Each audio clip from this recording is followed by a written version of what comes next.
Telenovela PH. Love, romance, fantasy. Kwentong aabot sa puso at imahinasyon.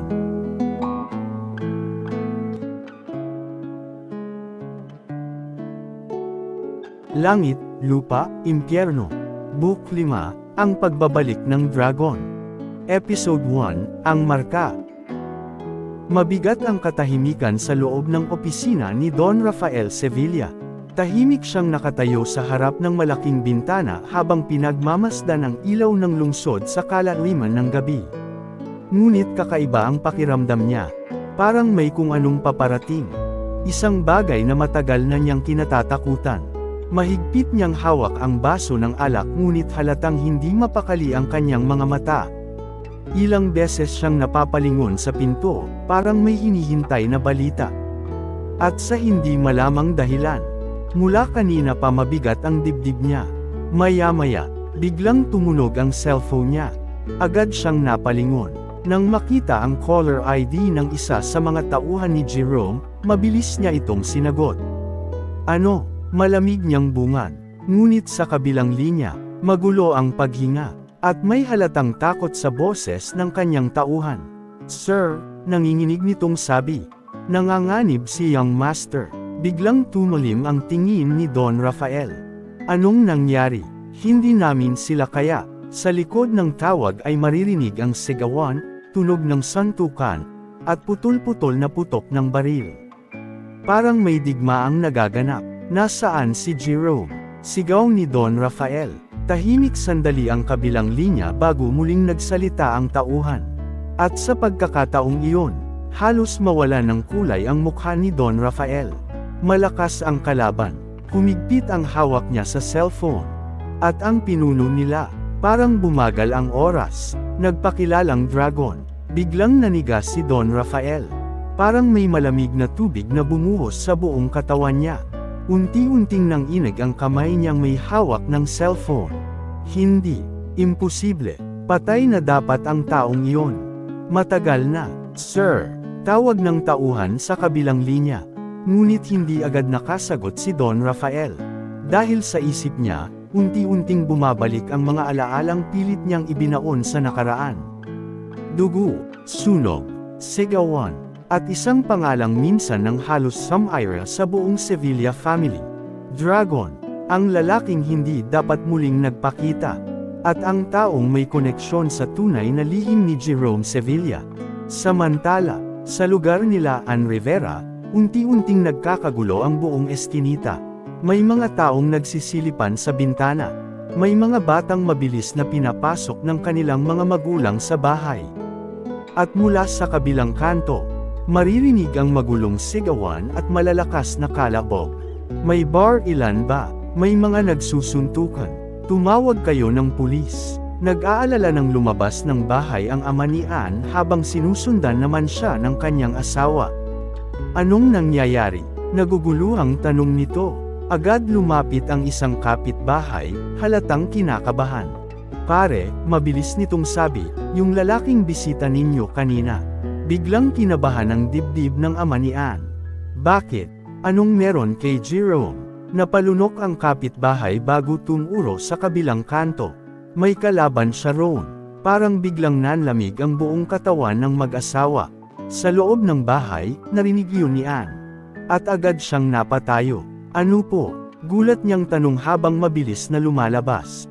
Ann, huwag! Sigaw agad ng kanyang ina. Ngunit hindi na siya nakinig.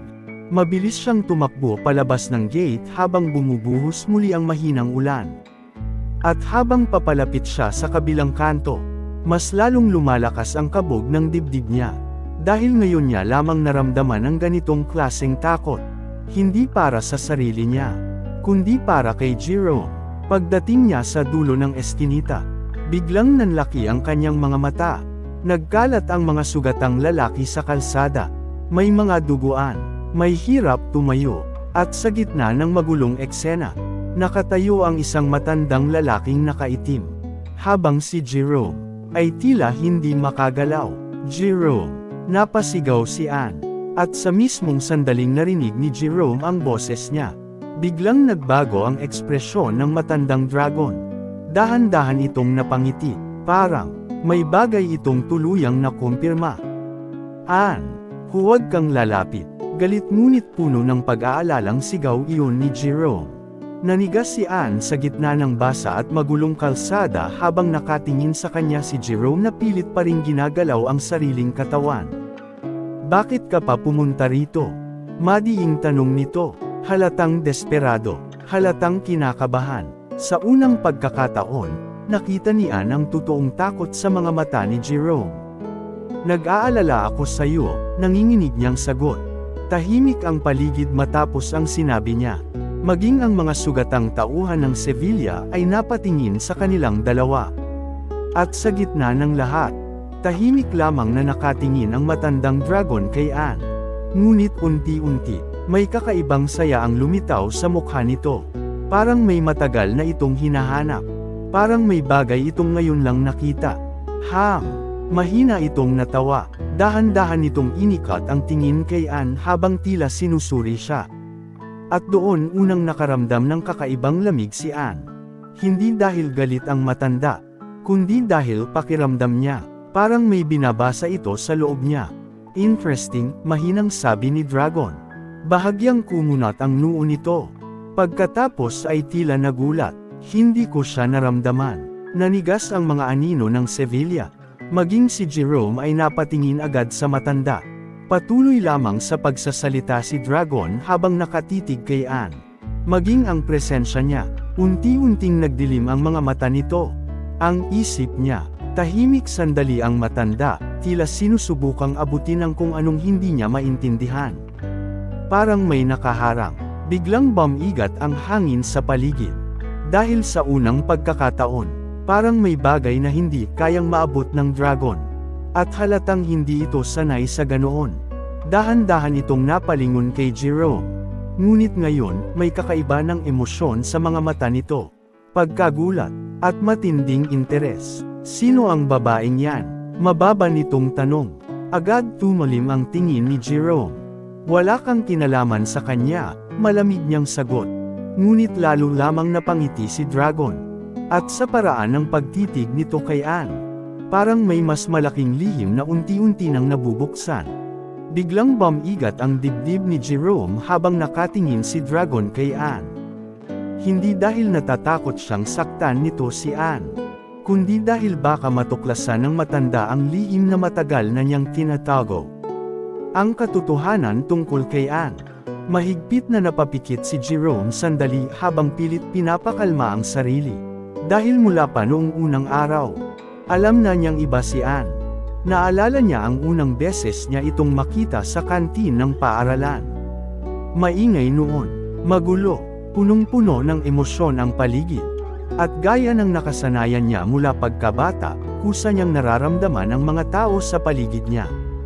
Hindi man eksaktong isip, ngunit emosyon, intensyon, takot, galit, inggit, paghanga. Lahat iyon ay parang mahihinang bulong sa loob ng isip niya.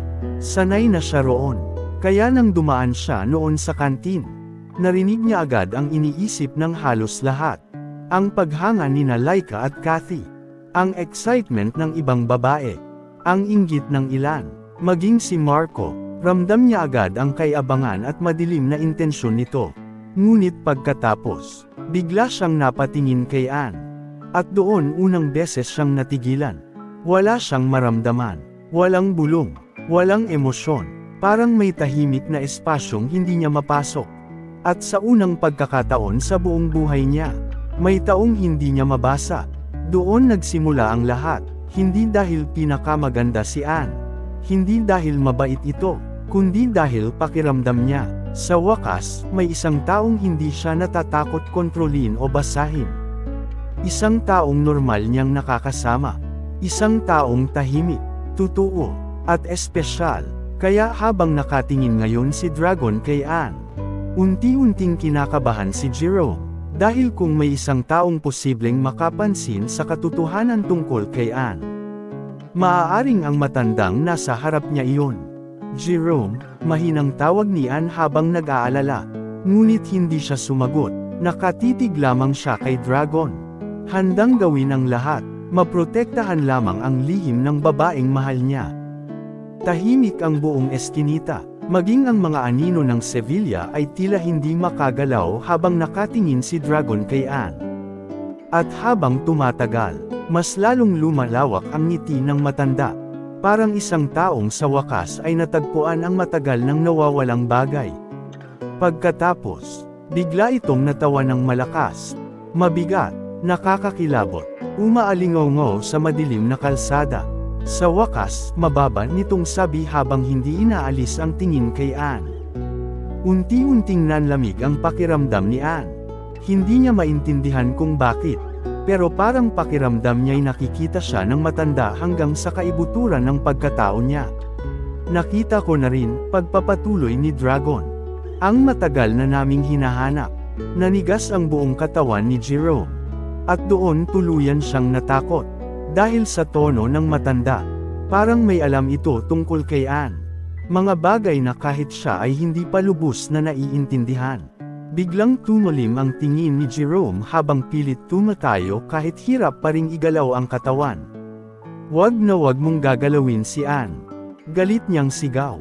Unti-unting natahimik si Dragon. Pagkatapos ay dahan-dahan itong napalingon kay Jerome. At sa isang iglap, whoosh! Hindi man lang nakita ng iba ang galaw nito. Isang napakalakas na sipa agad ang tumama sa sikmura ni Jerome. Tumilapon siya sa basang kalsada bago mapaluhod habang hawak ang tiyan. Nanlaki ang mga mata ng mga anino ng Sevilla. Masyadong mabilis. Hindi nila nakita kung paano gumalaw si Dragon. "Young Master," susugod sana ang ilan. Ngunit isang tingin lamang ng dalawang kasamahan ni Dragon ay agad silang napahinto. Parang may mabigat na pressure sa paligid. Habang si Jerome naman ay pilit humihinga. Parang pumutok ang loob ng katawan niya sa lakas ng tama. Unti-unti siyang napasubo ng dugo. At sa unang pagkakataon, nakikita siyang ganoon ni Anne. "Jerome!" Umiiyak niyang sigaw habang mabilis na tumatakbo papunta rito. Ngunit agad siyang hinarang ng isa sa mga tauhan ng Sevilla. "Miss Anne, delikado po." Ngunit hindi na siya nakinig. Patuloy siyang umiiyak habang nakatingin kay Jerome na hirap tumayo sa gitna ng ulan.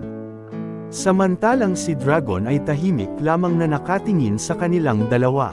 Ngunit ngayon, mas lalo pang lumalim ang interes nito kay Anne. Parang mas nakumpirma nito ang isang bagay matapos makita kung paano protektahan ni Jerome ang babae. "Interesting," mahinang sabi ng matanda. Pagkatapos ay muli itong ngumiti. Isang ngiting mas nakakatakot kaysa galit. At doon naramdaman ni Jerome na nagsisimula pa lamang ang tunay na bangungot ng buhay nila. Patuloy ang pagbuhos ng ulan sa madilim na eskinita. Habang nakaluhod si Jerome sa kalsada, pilit hinihingal matapos ang napakalakas na sipa ni Dragon. Mahigpit niyang hawak ang sikmura habang pilit tumatayo.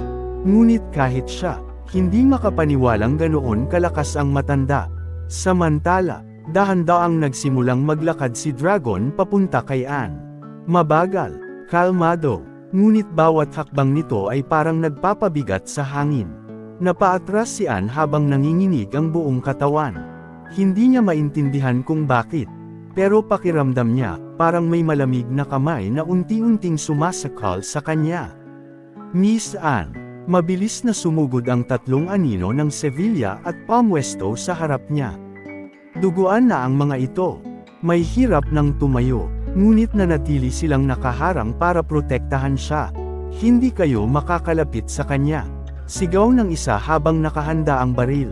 Tahimik lamang si Dragon. Pagkatapos, dahan-dahan nitong itinaas ang kamay. At sa isang simpleng senadoryas ng daliri, parang may hindi nakikitang puwersang sumabog sa paligid. Isa-isang tumilapon ang tatlong bantay. Malalakas silang bumagsak sa mga pader at basurahan ng eskinita. Nanlaki ang mga mata ng lahat. Hindi yun normal.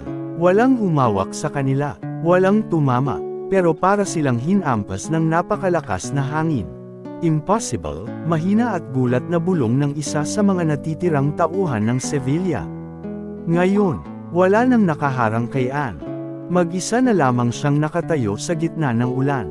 Hindi makagalaw, hindi makahinga ng maayos. Sobrang takot ang bumabalot sa buong katawan niya.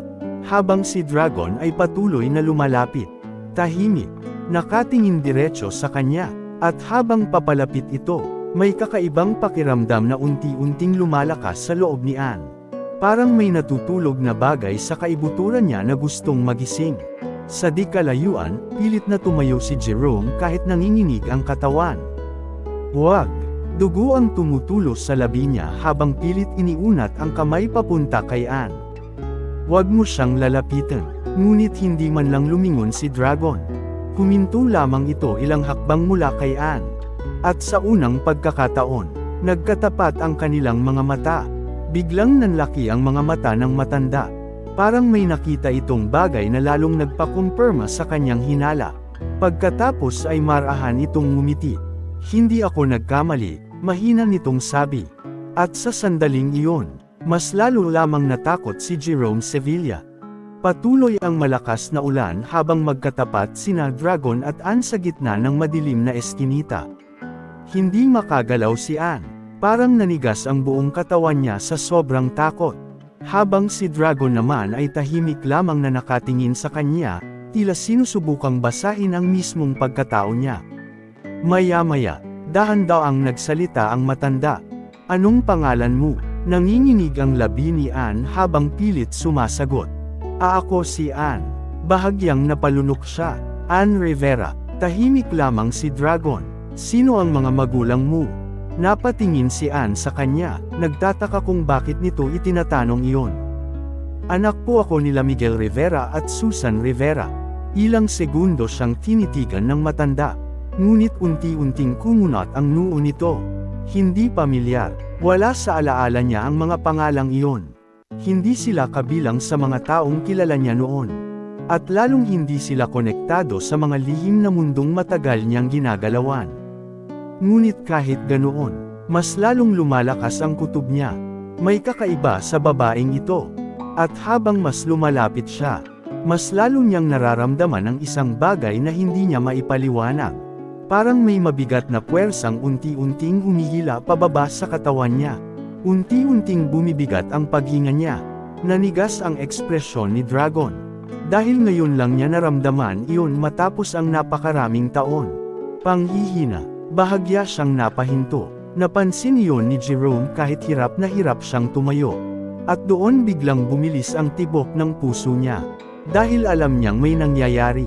Habang nakatingin si Dragon kay Anne, unti-unti niyang napapansin ang kakaibang presensya sa paligid ng babae. Parang may hindi nakikitang harang. Isang tahimik ngunit napakalakas na enerhiya na pumipigil sa kanya. At habang mas sinusubukan niya itong abutin, mas lalo siyang nanghihina. Bahagyang nagdilim ang tingin ng matanda. Pagkatapos ay marahan siyang napangiti. Ngayon lang ulit, mahina nitong bulong. Unti-unti niyang inangat ang tingin kay Anne. May nakapagpahinto sa kapangyarihan ko. Nanlaki ang mga mata ng mga natitirang tauhan ng Sevilla. Maging si Jerome ay natulala. Dahil kung tama ang hinala niya, hindi lamang siya ang may tinatagong lihim. Pati si Anne. Patuloy ang malakas na ulan sa madilim na eskinita. Tahimik ang buong paligid matapos marinig ng lahat ang sinabi ni Dragon. Ngayon lang ulit may nakapagpahinto sa kapangyarihan ko. Maging ang mga anino ng Sevilla ay hindi makapaniwala. Habang si Jerome naman ay pilit pa ring tumatayo kahit hirap na hirap ang katawan. Layuan mo siya, mahina ngunit puno ng galit niyang sabi. Ngunit hindi siya pinansin ni Dragon. Sa halip, dahan-dahan nitong itinaas ang kamay. At agad na gumalaw ang dalawa nitong alagad. Mabilis nilang hinawakan si Anne. Isa sa kanang kamay, isa naman sa kaliwa. Bitawan niyo ako. Takot at umiiyak na sigaw ni Anne habang pilit kumakawala. Ngunit napakalakas ng dalawang lalaki. Hindi siya makawala kahit anong pilit niya. Anne! Galit na sigaw ni Jerome habang pilit sumusugod. Ngunit agad siyang napaluhod muli sa sakit. Parang unti-unti pa ring namamanhid ang katawan niya dahil sa ginawa ni Dragon. Tahimik lamang na lumapit ang matanda kay Anne. Kalmado. Ngunit halatang may matinding interes na sa kanyang mga mata. Isa lang ang paraan, mababa nitong sabi habang nakatitig kay Anne. Para malaman ko ang lihim ng babaeng ito. Unti-unting bumigat ang hangin sa paligid. At kung tama ba ang kutob ko? Nanlaki ang mga mata ni Jerome. Huwag. Ngunit huli na. Mabilis na iniangat ni Dragon ang kamay. At sa isang iglap, hinablot nito ang likurang bahagi ng damit ni Anne. Napasinghap si Anne habang mabilis na napayakap sa sarili. Ngunit sa mismong sandaling makita ni Dragon ang kanyang likod. Biglang nanigas ang matanda. Tahimik ang buong eskinita, kasabay ng pagbuhos ng ulan. Dahan-daang lumawak ang ngisi sa labi ni Dragon. Dahil sa likod ni Anne, nakaukit ang isang kakaibang marka.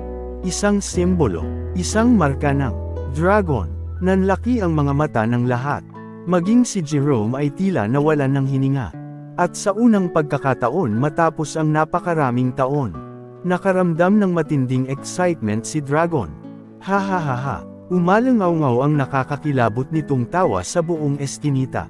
Kaya pala, unti-unti nitong itinaas ang tingin kay Anne. Sa wakas, nagtagpo ang mga mata nina Dragon at Jerome. At sa gabing iyon, tuluyang nabuksan ang lihim na magbabago sa kanilang lahat.